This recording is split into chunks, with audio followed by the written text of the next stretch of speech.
नैना और टैना दोनों चिड़िया बहुत शरारती थी।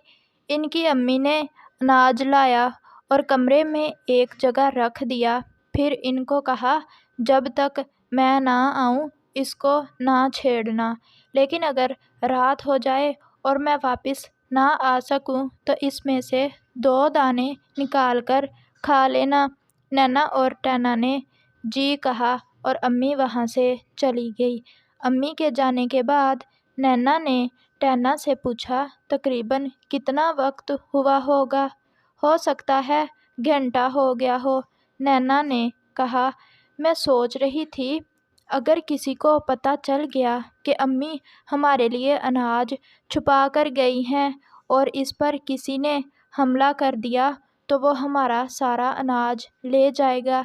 नैना ने अपनी परेशानी टैना से जाहिर की। हर घर में अनाज छुपाया जाता होगा, सिर्फ हमारी अम्मी ही तो हमारे लिए अनाज छोड़कर नहीं गई।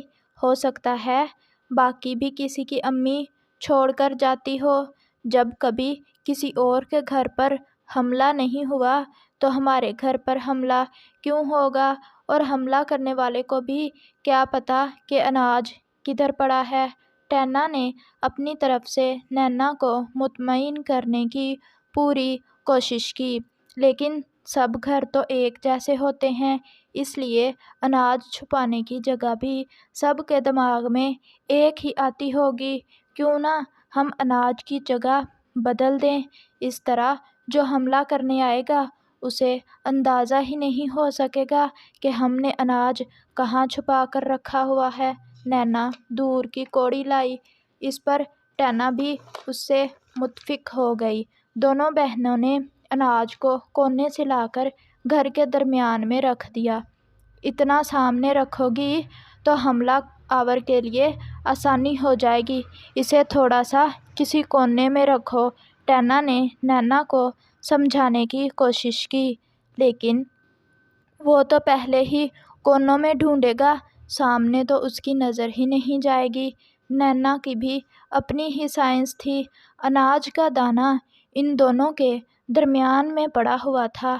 इतने में इनका दुश्मन तोता आया और इन दोनों के दरमियान में से अनाज उठाया और वहाँ से चला गया और वो दोनों बहनें वहाँ बैठी की बैठी रह गईं।